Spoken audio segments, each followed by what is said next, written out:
los árboles de decisión, básicamente vamos a hablar de dos árboles. Los árboles hard o los de árboles binarios, ¿sí? Y vamos a hablar de los árboles tipo C4.5 o J48, que son los árboles binarios, ¿sí? Unos son más profundos, otros son más planos, ¿de acuerdo? Y vamos a ver algunas fórmulas que se utilizan para poder tomar la decisión de cuándo un punto se convierte en un nodo, se puede convertir, o un atributo se puede convertir en un nodo de decisión. O sea, el nodo mágicamente llega y dice K menor que, o sea, si el sodio es menor que tanto, entonces abre una rama. Eso hay una forma de tomar la decisión. Entonces vamos a ver algunas de ellas. Bueno, este tema, este resumen, es el resumen del KNN, ¿cierto? Cuando les di el capítulo de KNN, recuerden que cambiamos el orden. Entonces, básicamente, cuando hablamos de KNN, ¿de qué hablamos? Hablamos de aprendizaje supervisado y no supervisado. El KNN era aprendizaje. KNN, supervisado o no supervisado. ¿Ah?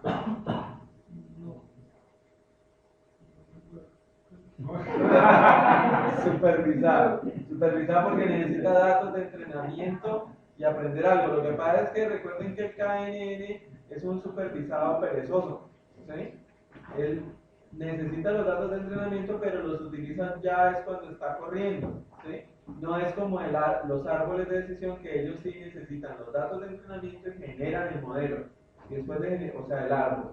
Y ya uno utiliza el árbol para tomar la decisión, ¿de acuerdo? Entonces el KNN era un algoritmo supervisado y perezoso. ¿Por qué era perezoso? Porque no genera modelos, sino que utiliza los datos de entrada directamente para operar sobre ellos. También hablamos del tema del sobreentrenamiento, ¿cierto? Que hay que tener cuidado con que los datos, o que el modelo se aprenda los datos de memoria y responda solo a esos datos. Y ¿eso cómo lo podríamos hacer? Pues haciendo pruebas y validaciones como la validación cruzada, por ejemplo, como tener un dataset de prueba aparte para la validación y hacer, por ejemplo, en el Weka el entrenamiento y la prueba, y después además hacer una validación con el dataset externo, ¿cierto? Y eran como los tres pasos que se explicaban en este capítulo.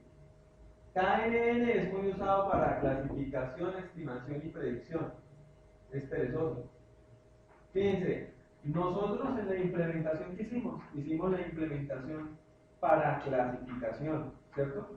Clasifica la droga, droga A, droga B. Si cambiamos los datos y organizamos un poquito nuestro programa, va a servir para muchos problemas de clasificación, pero no para estimación, porque nosotros estamos dando un valor de clase, no el valor promedio de las clases o un valor en un espacio específico, ¿de acuerdo? Normalización y estandarización de los datos, importantísimo, ¿cierto? Si nosotros no normalizamos los datos, vamos a tener el problema, vamos a tener el gran problema de que al no tener las columnas normalizadas, unas de entrada van a tener más peso. Y lo hacíamos con el ejemplo de un atributo que tuviera, por ejemplo, la edad, y por el otro atributo que tuviera, por ejemplo, el ingreso mensual. Entonces, la edad va a estar en valores entre, no sé, entre 1 año y 110 años, ¿cierto? Pero los atributos de ingresos pueden estar entre el salario mínimo, que son 400.000 pesos, hasta alguien que gane 20 millones. Entonces, la diferencia entre los valores va a ser muy grande y en la otra va a ser muy pequeñita. Entonces, eso va a involucrar que automáticamente los atributos ya van a tener pesos. Y esa no es la idea, ¿cierto? Ojo, nosotros la implementación de KNN que hicimos, asumimos que todas las columnas pesan idéntico. ¿Por qué? ¿Qué hicimos? Hicimos la distancia euclidiana, ¿cierto? Y como ya habíamos normalizado todo, entonces todas las columnas quedan con valores entre 0 y 1, entre 0 y 1, entre 0 y 1, entre 0 y 1. Cuando yo hago la distancia euclidiana, yo lo que hago es la diferencia de cada atributo en cada tupla, ¿cierto? Teníamos el nuevo y un dato existente. Entonces aquí está nuestra tabla de la base de datos. Tenemos este registro que tiene varias tuplas, varias columnas, esas columnas tienen valores que están entre 0 y 1, ¿cierto?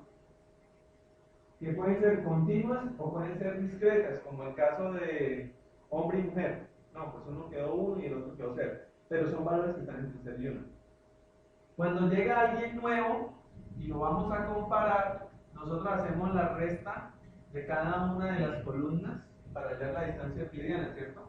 Este menos este al cuadrado, más este menos este al cuadrado, más.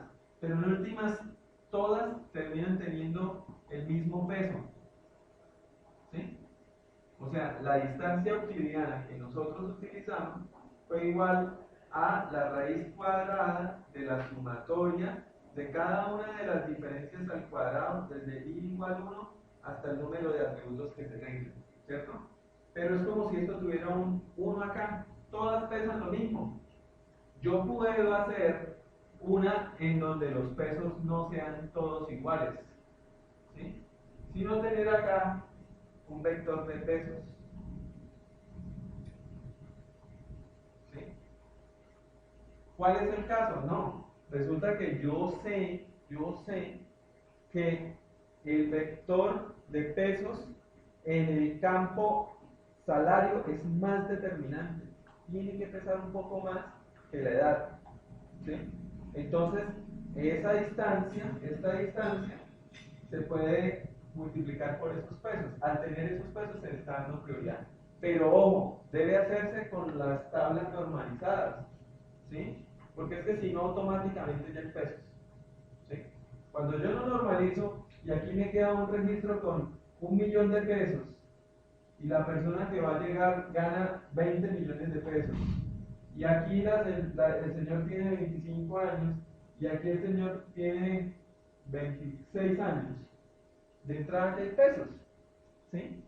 Porque 25 menos 26 da 1, al cuadrado da 1. 20 millones menos 1.000.000 da 19 millones al cuadrado, da un valor grandísimo, o sea que ya hay pesos, ¿sí? Por eso no se puede manejar las tablas sin normalizar. Ahora, definir estos pesos es difícil, ¿sí? Eso hay que hacer, no sé, un algoritmo genético, alguna cosa que nos permita determinar realmente cuáles son los pesos que generan una mayor exactitud en los datos. Y tranquilos que eso va a ser un taller. Bueno, la medida de distancia es clave, la medida de distancia es clave, como lo estamos viendo acá. Hay distancias numéricas y hay distancias categóricas. Nosotros usamos el ejemplo de distancias numéricas. Creo que Alejandro ustedes usaron para el ejercicio distancias categóricas, si eran diferentes o iguales, ponía 0 o 1, ¿cierto? Función de combinación de k-valores.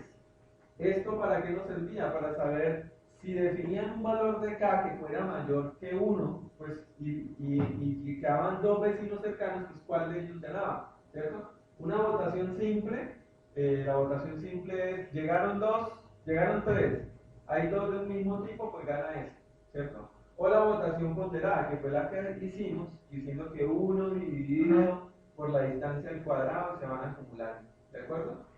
Y aquí también introdujimos el concepto de la validación cruzada, ¿cierto? Que fue el esquema de validación en el cual tenemos una que se llama la validación Hall-out o la validación estándar de partir el dataset en 66% entrenamiento y 33% para validación, ¿cierto? Que realmente no es propiamente una validación cruzada, es un esquema de validación. El validación cruzada con K-folders, que la hemos manejado con 10 folders por defecto, siempre en Weka queda por defecto 10, que es la que vimos bien explicada en el tablero. Y la de Leave One Out Cross Validation, que es en donde cada fila es un folder, ¿sí? Entonces es como un cross validation con K-folds, pero en vez de ser K-folds es N-folds, el número de registros que tengo en la tabla. Obviamente ese es mucho más demorado, ¿cierto? ¿De acuerdo? Bueno, eso fue lo que vimos en ese momento y lo hemos machacado pues bastante en bastantes momentos, pues para que tengamos más apropiación de eso. Bueno, los árboles de decisión normalmente se utilizan en la etapa de modelamiento y en algunas ocasiones puede utilizarse también aquí en la parte de análisis y exploración de datos, pero son una técnica de modelado, ¿sí?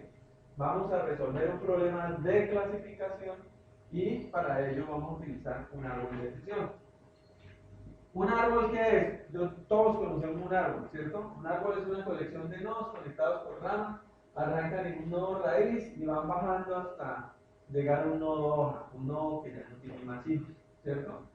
En este caso es un árbol de decisión porque en los nodos se van a encontrar criterios de decisión. Y ustedes ya han visto en Weka que en cada nodo aparece si K es menor que o K es mayor que, entonces ahí está la decisión. Y cada una de esas posibles salidas puede dar inicio a otra decisión o ya a un nodo hoja donde ya definitivamente están los registros que cumplen con las condiciones que se han dado en esa rama. ¿De acuerdo?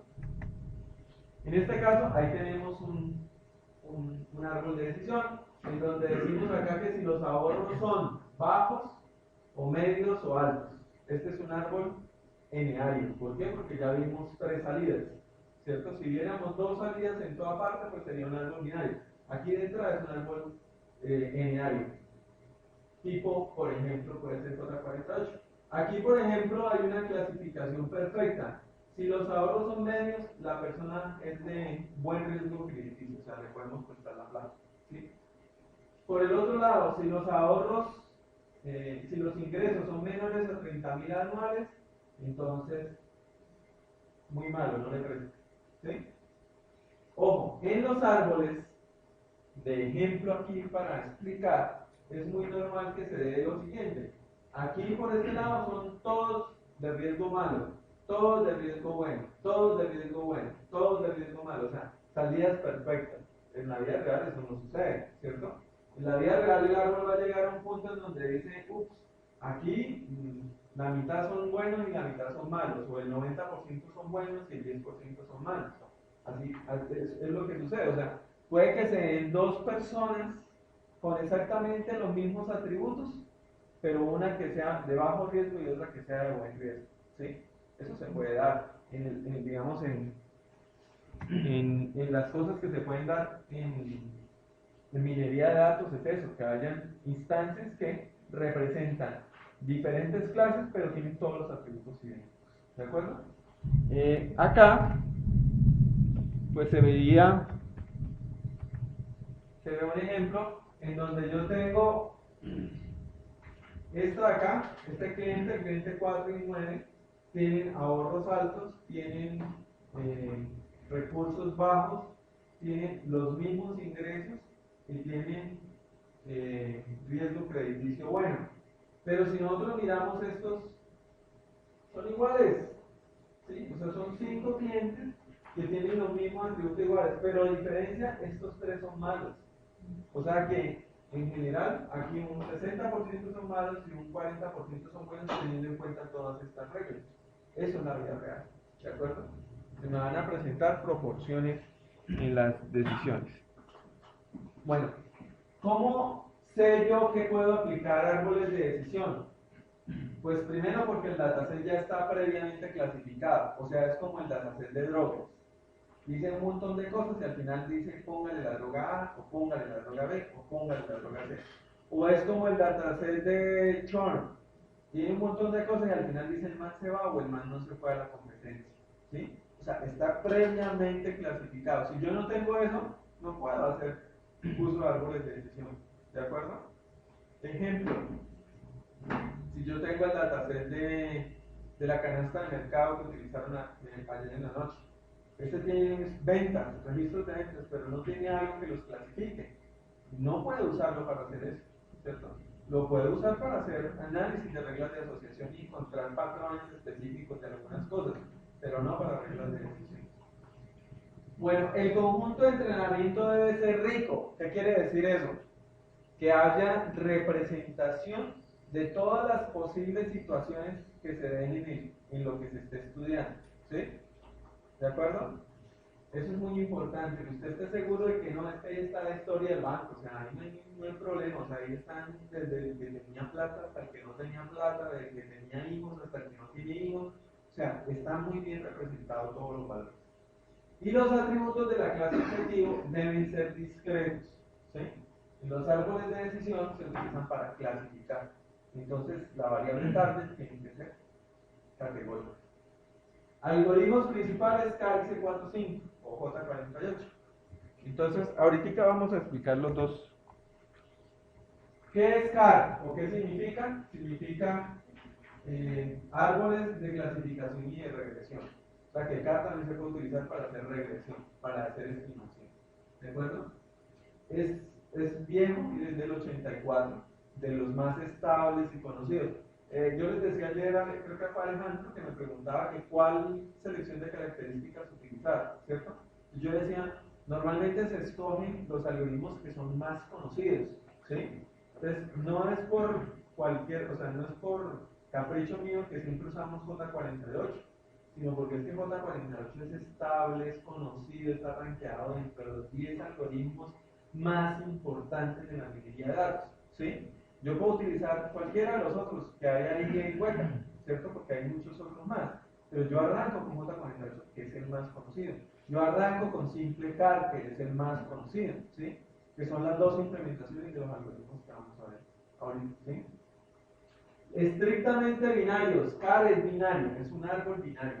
Y la partición del árbol es recursiva. Por ser árbol, en general, cuando ustedes vieron allá estructuras de datos en la universidad, cuando uno hablaba de árboles, esa vaina implicaba recursión, ¿cierto? Entonces, no, que haga algo y después la soja y que se vuelva a hacer el mismo procedimiento. Aquí es exactamente lo mismo. Sea binario o sea eneario, toca hacer recursión. En los árboles de decisión, la propuesta original de CAR utiliza un criterio de selección o de división que lo llaman FIT. Yo no he encontrado ningún nombre específico a eso, ¿sí? Pero es este criterio. Uno lo mira así y dice, ¿qué significa? ¿Cierto? No, veámoslo con los datos y nos vamos a dar cuenta que realmente es muy sencillo. Bueno, antes de llegar a la integral, resulta que el dataset, en este caso, tiene ahorros, medios, bajos, altos. Tiene 3 valores. El árbol es binario. Entonces, ¿cómo haces? ¿Ah? ¿Cómo se imagina? Pues agarra uno y los otros dos los manda para el otro lado, ¿sí? Entonces, si la decisión es irse por el lado derecho, diciendo que los ahorros son altos, ¿sí? Ahorros altos, pues para el lado izquierdo tienes que dar los bajos y los medios, ¿sí? Eso es lo que él hace. La clase y las que no están en esa clase. Entonces aquí podrían haber 10 valores, pero él toma la clase y los que no son de la clase, ¿de acuerdo? ¿Y qué pasa? Si tiene problemas es con esos, con los atributos que son continuos, por ejemplo los ingresos. Esos son muchos y muchísimos valores que no puede hacer eso. Entonces uno lo que tiene que hacer es que esto lo tiene que discretizar, ¿sí? Entonces volverlos en bajos, medios, altos, o uno puede manejarlos por debajo de la media y por encima de la media. También podría decir, calculo la media y digo, los que estén por debajo son bajo media y por los que estén por encima son sobre la media. ¿De acuerdo? Entonces eso para que tengan cuidado. Ya convertido, en este caso, ellos convirtieron los ingresos en menores de 25.000, entre 25 y 50 y mayores de 50, entre 25, menores de 25.000 y mayores de 25.000, menores de 50 y mayores de 50, menores de 25, o sea, hicieron 3 posibles valores, ¿de acuerdo? Y pues las otras reglas son las que yo les dije. Ahorros bajitos, pues la regla opuesta son medios o altos. Ahorros medios, pues la regla opuesta es altos o bajos. En últimas, usted hace el listado de todas las posibles reglas, ¿sí? Y de todas estas reglas, usted tiene que definir la que va a ser el nodo raíz, ¿sí? ¿Cómo define cuál de todas esas reglas es la que es el nodo raíz?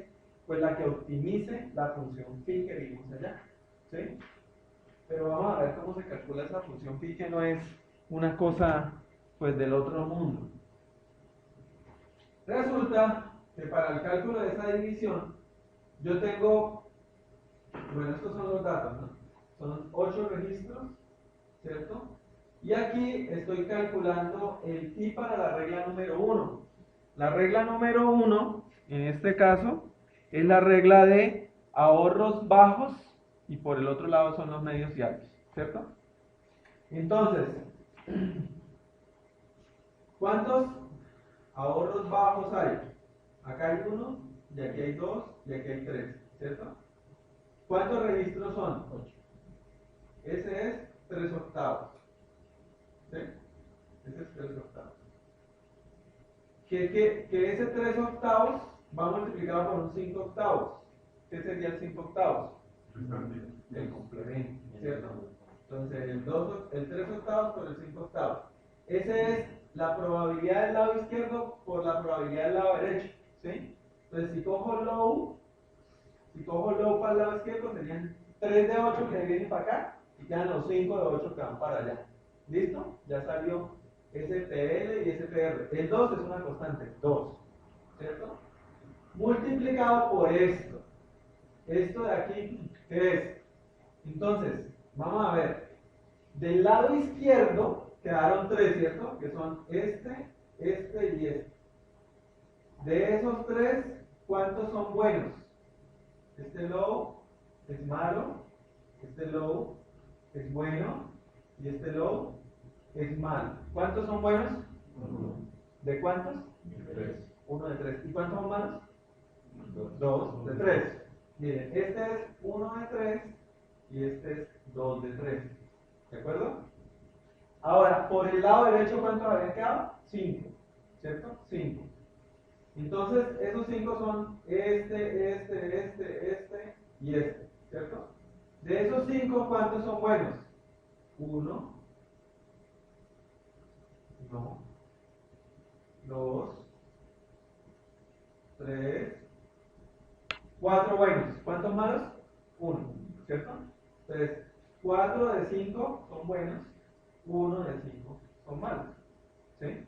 Entonces, ¿qué está haciendo acá? Aquí está diciendo, para la categoría buenos, por el lado izquierdo, ¿cuántos me quedan? 1 de 3. Y por el lado derecho, ¿cuántos me quedan? 4 de 5.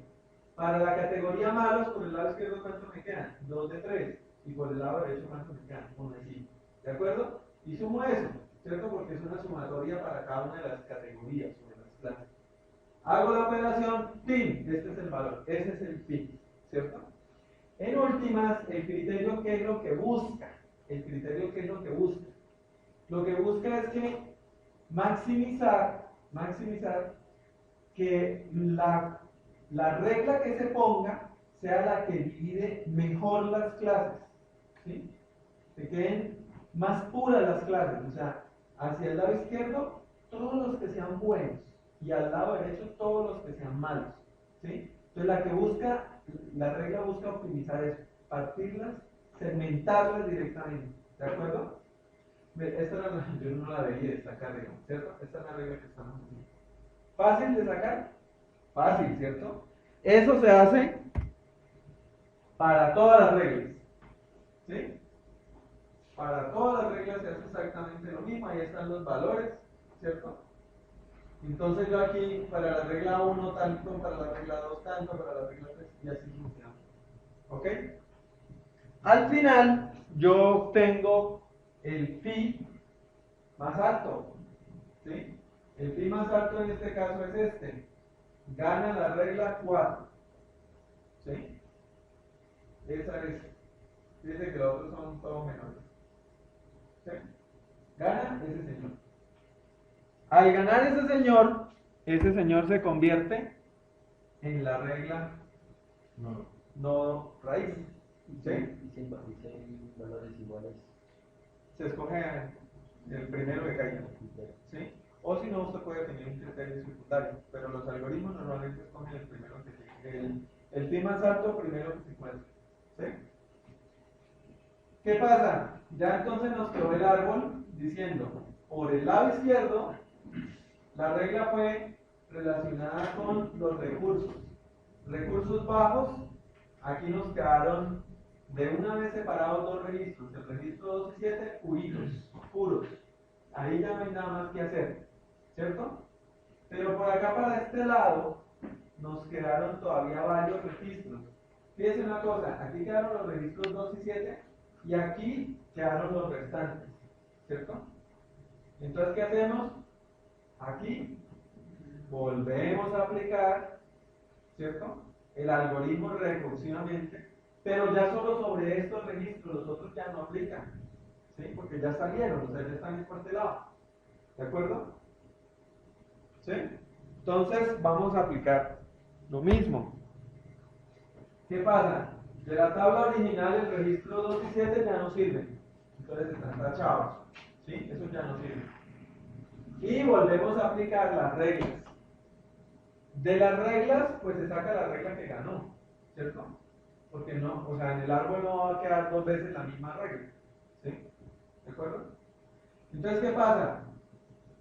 Hago el fin. A ver, recordemos cómo le calcula el dichoso fin. Estamos calculando con la misma regla 1 que no ganamos, ¿cierto? Ahorros bajos. ¿Cuántos ahorros bajos hay acá? Uno solo. Y es bueno. Entonces, 1 de 6, porque quedan 6 registros, 5 por el lado derecho de 6, ¿cierto? Solamente de todos los 6, apenas hay unos que es low. Entonces es un sexto y 5 sextos, ¿de acuerdo? Y por acá, por este lado, solo de los, como hay un solo registro, y ese registro solamente es bueno, pues entonces 1 de 1 y por el otro lado 0 de 1, porque no hay por el lado derecho. Y el resto son los 5 restantes. Los 5 restantes son uno bueno, uno malo, bueno, uno bueno, 2 buenos, 3 buenos, 4 buenos. 4 de 5 y 1 de 5. Y saca la regla, ¿cierto? Se aplica lo mismo para todas las reglas, ¿cierto? ¿Y quién gana? Gana la regla de acá. Fíjense que aquí sí hay un empate. Este con este.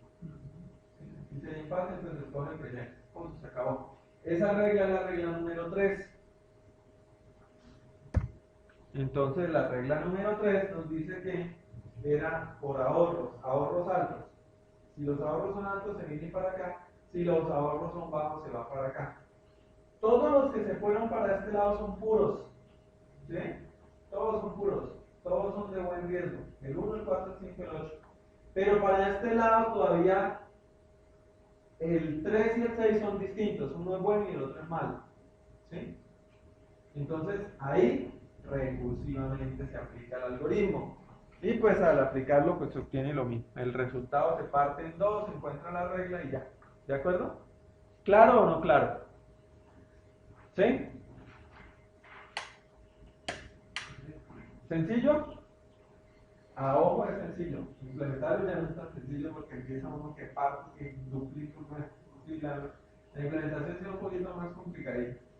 Ahí hay una cosa, y es que estamos hablando de que el cosito va a llegar hasta que no hayan, hasta que todo sea puro, puro, ¿cierto? Esa es una forma. La otra forma es ir bajando el árbol y parar cuando, por ejemplo, haya muy poquitos registros. No, aquí apenas hay 100 registros. No, eso no le hagamos reglas en registros, ya. Son muy poquitos, ¿sí? ¿De acuerdo? O lo otro es generar el árbol, bajar completo y después transpilarlo. O sea, porque como el árbol es bastante profundo, pues generarlo completo y después transpilarlo. Eso es lo que se llama pruning o el recorte del árbol, ¿sí?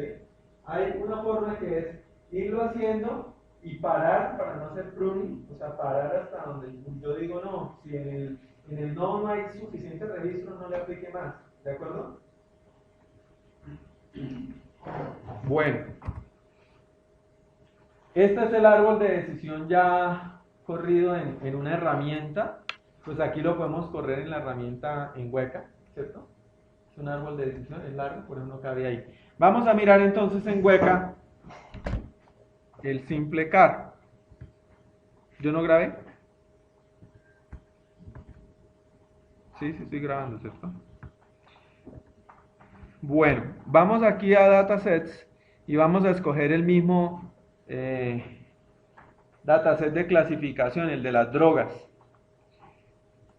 Yo aquí le digo clasificar, escojo y voy a árboles, y en árboles hay pues está el J48, que es el que más utilizamos, y está aquí uno que se llama simple car, ¿sí? El simple car es el car.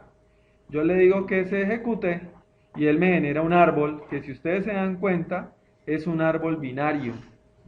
Fíjese, si cae menor que tanto o mayor que tanto, ¿sí? O sea que aquí hay solo dos salidas. Si la presión es baja o normal, o la presión ni es baja ni es normal, o sea, lo contrario, ¿sí? Aquí no hay opción de visualizar el árbol, ¿de acuerdo? ¿Ok? No sale el arbolito. Pero aquí aparece el árbol, y es un árbol binario. El porcentaje de instancias correctamente clasificadas, en este caso, es un poquito más bajo que en el anterior, que con el J48, que ya lo hemos visto. ¿De acuerdo? Bueno, árbol de decisión basado en la perspectiva de Quinlan, el C4.5. El C4.5 no se llamó originalmente así, se llamaba ID3, que fue la propuesta original. Ese también está en Hueca, ustedes lo pueden buscar y ahí dice ID3. Este señor es la primera versión y tiene unas restricciones, no maneja un cierto tipo de atributos, tiene algunas restricciones. Con el tiempo se fue refinando y apareció el C4.5, que ya maneja más cosas, o sea, maneja más tipos de atributos. También es recursivo y se diferencia con respecto a CAR. ¿Por qué? Porque no tiene restricción binaria. El árbol es semiárido, lo que lo hace más plano, ¿cierto? Más achatado, menos profundo. La rama para cada atributo es categórica. La medida de homogeneidad es diferente de la de CAR, o sea, el criterio de división ya no es phi, es ese que propuso originalmente para CAR, phi, sino es otra medida que es o la ganancia de información, o el radio de ganancia, o bueno, otras medidas. En este caso vamos a ver la ganancia de la información, es la que vamos a utilizar para el ejemplo. Bueno, vamos a saltar este pedazo y ahorita nos devolvemos para mirar qué es lo que significa todo esto. ¿Sí?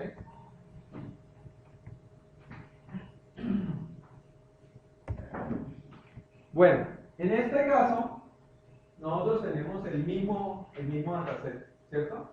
Entonces vamos a sacar las reglas. Aquí salen menos reglas. ¿Por qué salen menos reglas?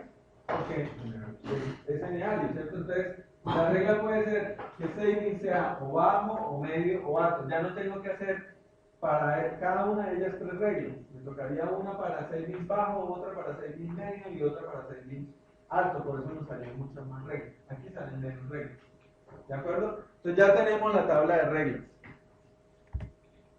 Después vamos a calcular la ganancia de información general en el dataset. La ganancia de información es esta fórmula, lo mismo, es una fórmula sencilla. ¿Sí? Ahorita vemos que eso está relacionado con lo que se llama el concepto de entropía, o con el concepto de cómo se representa la información en una cadena binaria.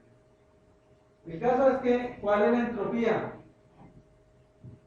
¿Cuántos riesgos créditos buenos hay? Aquí en el dataset en general, sin mirar ningún atributo. Estamos hablando de la información general del dataset.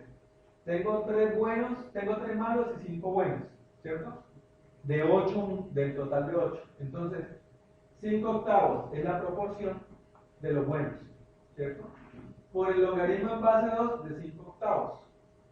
Y a eso le resto 3 octavos, que son 3 malos de los 8 por el logaritmo de los 3 octavos. ¿Sí? Eso da este valor. Esa es la ganancia de información, o la información en general del dataset, sin necesidad de tomar las diferentes reglas de decisión. Entonces,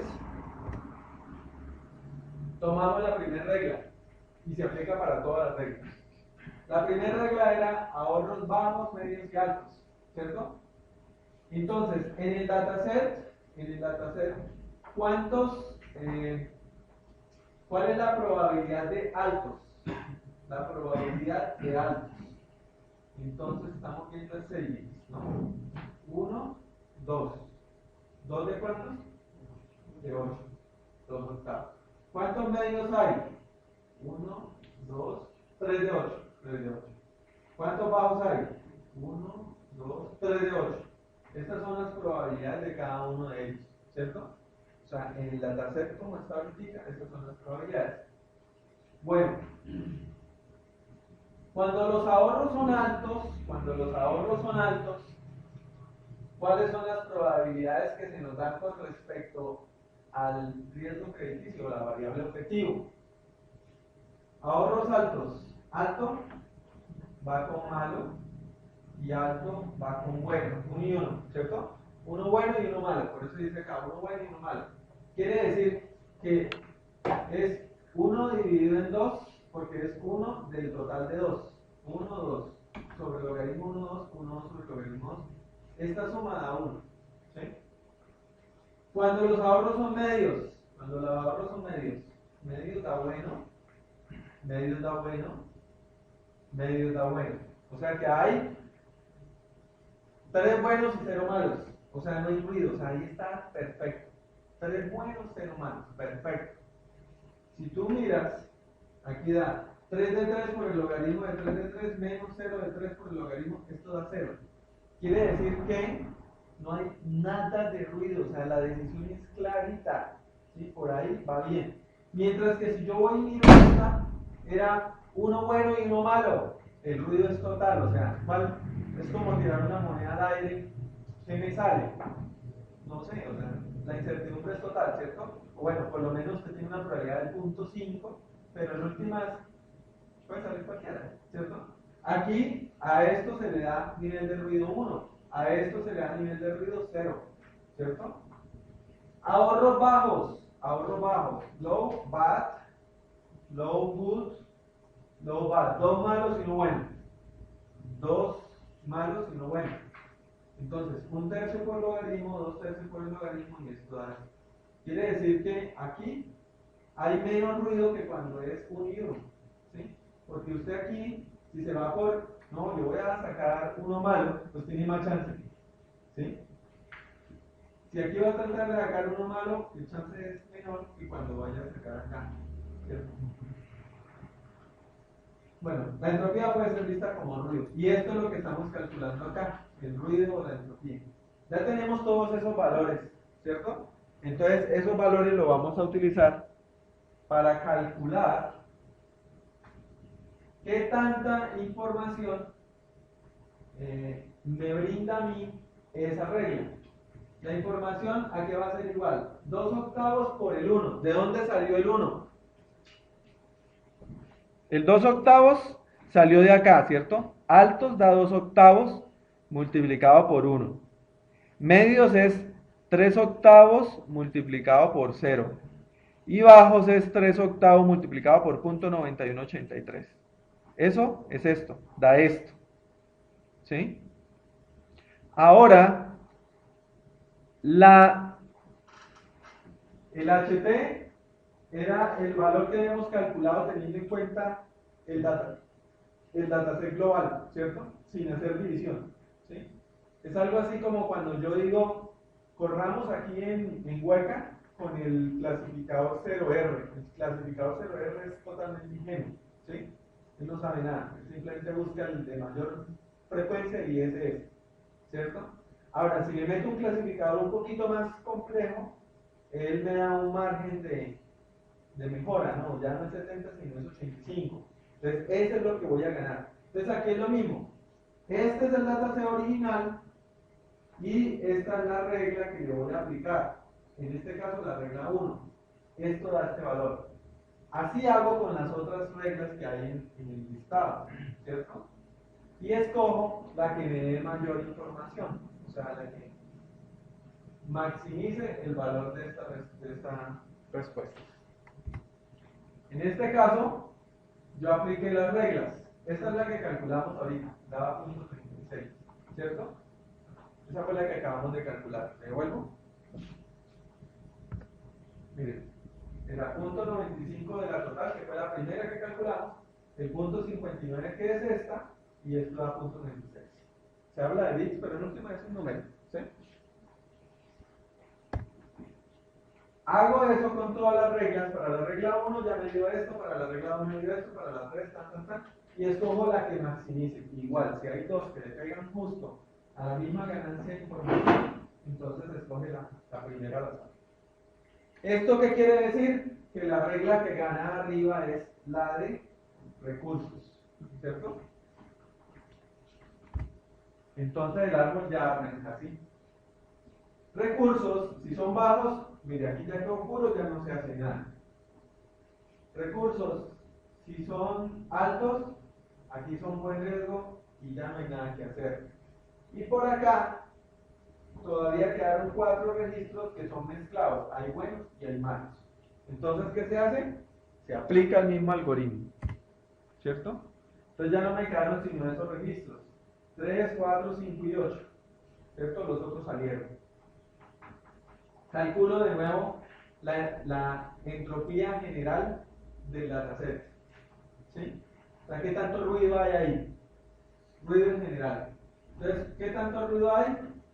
1 de 4, 3 de 4. Entonces, un cuarto logaritmo en cuartos, 3 cuartos logaritmo en 3 cuartos, me da una entropía de 0,8. ¿Sí? ¿De acuerdo? Ese es el del general. Y ahora, ¿qué hago?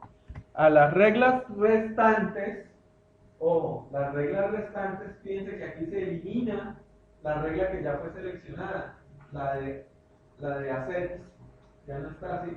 Esa era la que estaba aquí de segunda, ya no existe. Está la 1, la 3. Entonces, ¿qué hago? A esa regla les calculo de nuevo, de la misma forma, la información que ellas reportan. ¿Sí? Entonces, ya sabemos, bueno, aquí se hacen todas las operaciones y se encuentra que la regla que define mejor es la de ahorros. Si los ahorros son bajos, medianos y altos. Y resulta que aquí ya todos son puros. Estos son buenos, aquí todos son buenos y aquí todos son malos. ¿De acuerdo? ¿Sí? ¿Ok? Bueno, esa es la forma como se construye el árbol. El concepto que está por debajo, ya ahora sí lo podemos entender un poco mejor, es el ruido de los datos. ¿Sí? Entonces, esa es la base que utilizó Quinlan para establecer el árbol de decisión. Digo, si nosotros tenemos una variable x cuyos posibles valores tienen probabilidades de 1 y de 2, en este caso, lanzar una moneda, que salga cara o que salga sello tiene una probabilidad, en este caso de un medio y un medio, ¿cierto? O sea, 50% y 50%.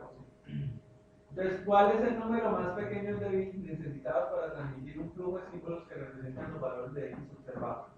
Esta vaina está relacionada con lo que se llama el área de la teoría de la información, que eso es un montón de cosas. Este es el concepto más sencillito de teoría de la información y es, ¿yo cómo hago para representar el ruido o el nivel de entropía de la información cuando yo quiero tener certeza sobre alguno de los resultados que me va a salir? Y es distinta a la probabilidad de que salga el resultado, ¿sí? Y eso se calcula con esta fórmula, la fórmula de la entropía, que es menos la sumatoria de T y log de 2, que fue la que utilizamos de ahí para adelante, ¿sí? Todo fue basado en la fórmula de la entropía. Esta es la entropía, ¿sí? Si ustedes se dan cuenta, la primera es esta, fíjense que es la entropía general del dataset, ¿cierto? Después calculamos esta, y todas esas son entropías. Mire, esta es la entropía acumulada, sumatoria, y después multiplicada por la probabilidad. Todas eran entropía, ¿sí? Bueno, esas son las dos formas de calcular un CAR, un árbol de decisión. ¿De acuerdo? ¿Es más o menos claro? ¿Sí? Fíjense que las formulitas, por complicadas que se vean, en última son multiplicaciones, pero son cosas muy sencillas, ¿sí? Bueno, las reglas de decisión. Las reglas de decisión las podemos tomar del árbol, o sea, yo puedo construir del árbol, cojo la rama completica y esa es la regla, ¿cierto? Tienen algo que es muy importante o muy atractivo y es que primero que todo su interpretación, ¿sí? Cuando yo hago un modelo con redes neuronales y hago un modelo con reglas, con árboles de decisión, y yo necesito que la persona entienda los resultados, pues las redes neuronales no me van a servir. Porque las redes neuronales pueden entregarme hasta resultados 1% o 2% mejores que el árbol, pero el problema es que quién entiende lo que hay por dentro.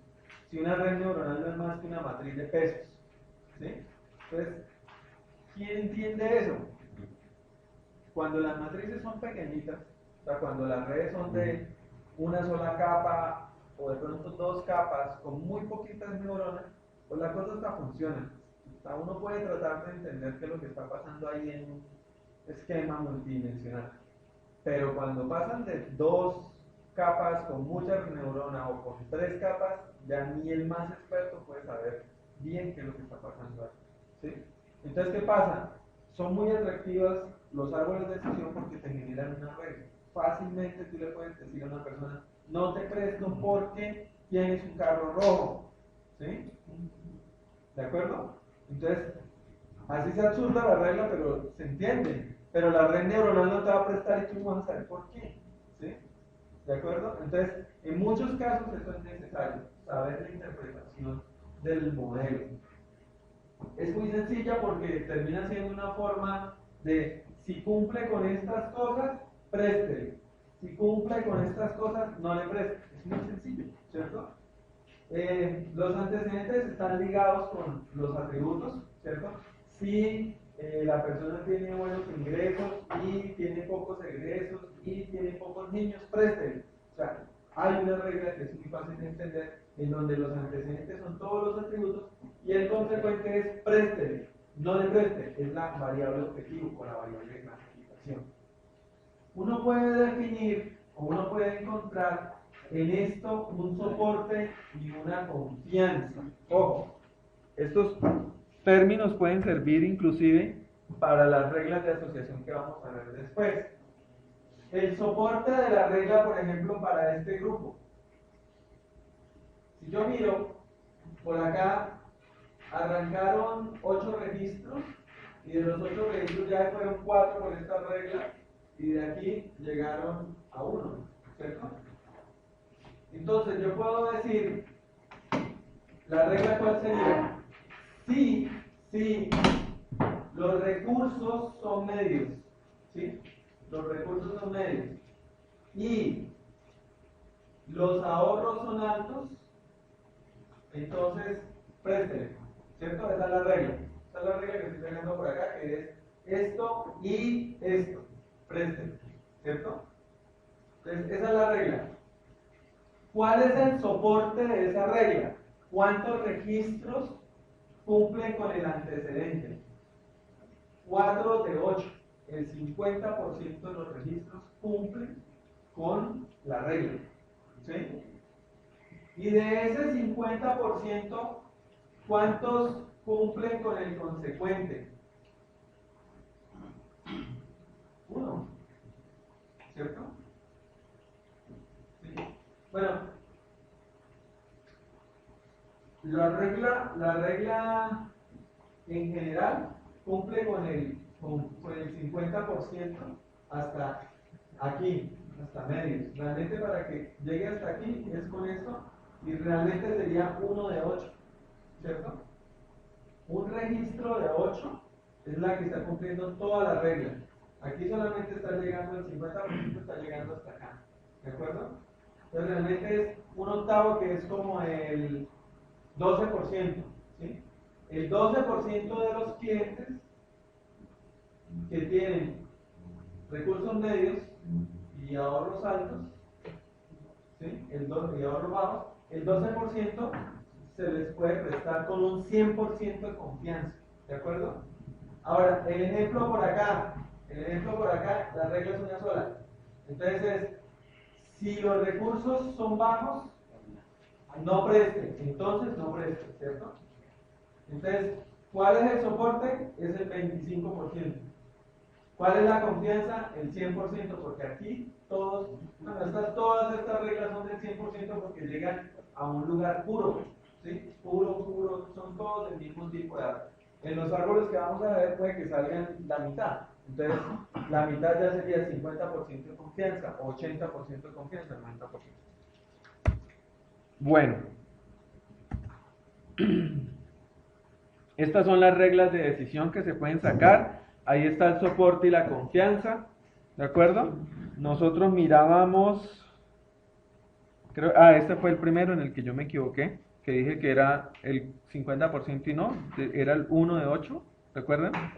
Y la confianza es de 1. Todos tienen confianza de 1 porque todos terminan en nodos puros. Bueno,